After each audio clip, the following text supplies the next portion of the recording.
News Talk Sports 94.9 WSJM. Dave Wolf with Bret Witkowski wrapping up tonight's game between Mattawan and St. Joe. And Mattawan ends St. Joe's perfect season with a 24-7 win over the Bears. And flat out, Mattawan punched St. Joe in the face. St. Joe could not respond. Mattawan played a very good game from start to finish. I thought on their first offensive series that Mattawan had, they looked confident. Mm-hmm. They moved the ball well.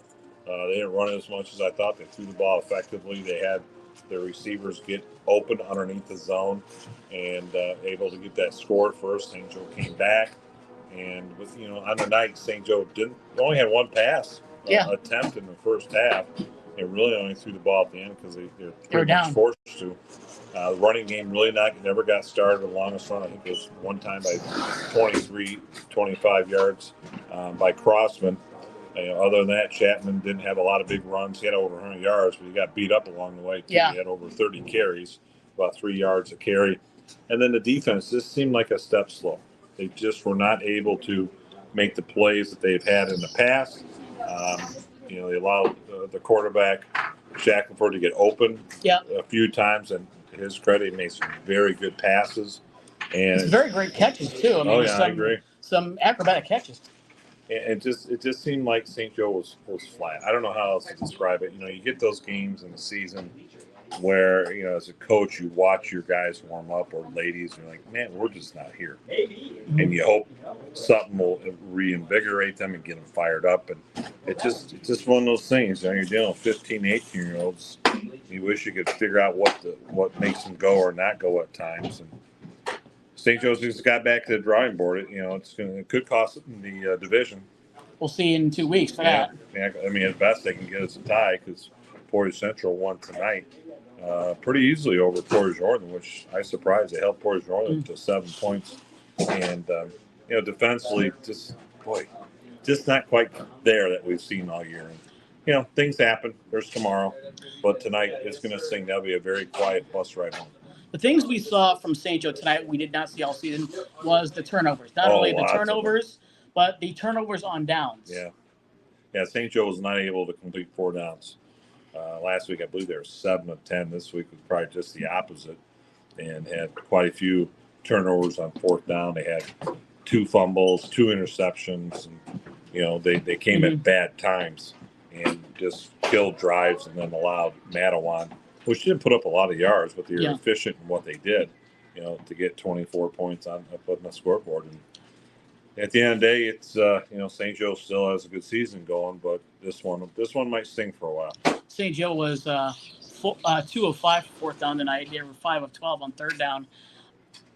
I think the other thing you got to look at was Mattawan's special teams. Their kicker, Jacob, he consistently kicked the ball in the end zone for touchback.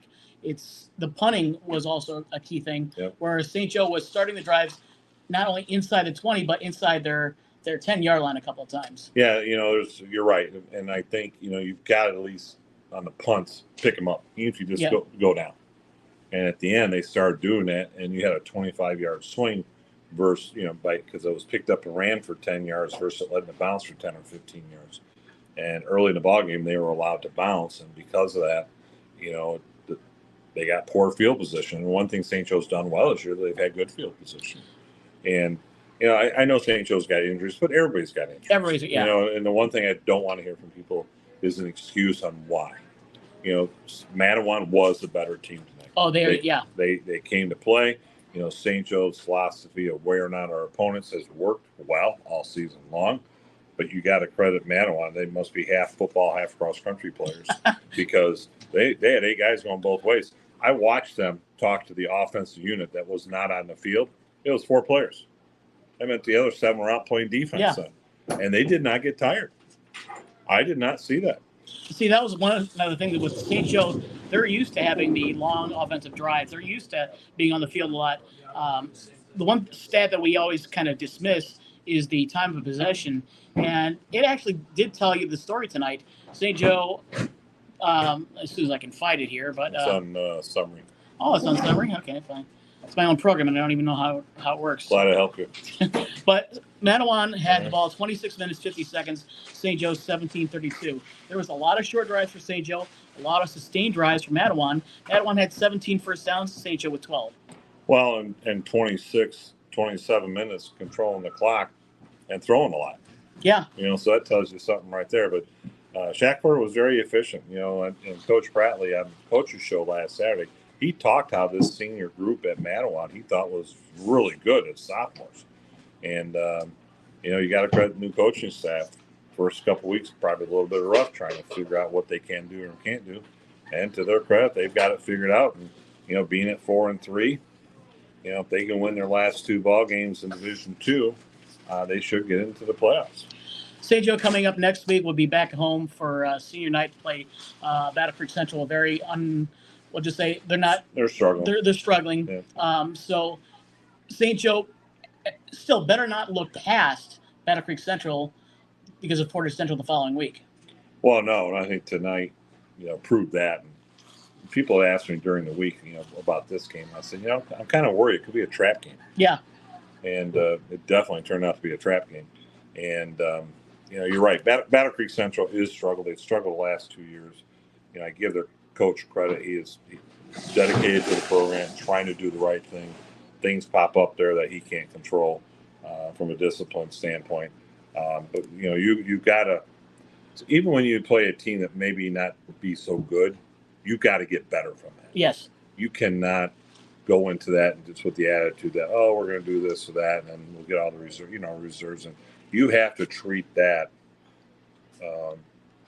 for lack of, I hate to be disrespectful, like a hard practice. Yeah. And you have got to come with missions and goals and objectives on what we want to accomplish against a team that is struggling, because darn well as I do, Dave, that game against Portage Central is going to be a traditional old Big 8 battle between 2 teams.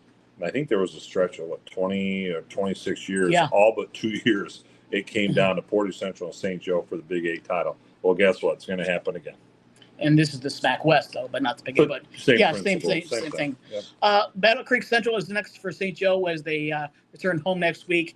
St. Joe falls to 6-1. Mattawan improves to 4-3. St. Joe falls to 2-1 in the SMAC West. So the SMAC West title will be decided in Week 9 at McCamley Knight Field up in Portage, about a couple miles in that direction. So we'll actually move on that direction. But either way, they'll be east of here.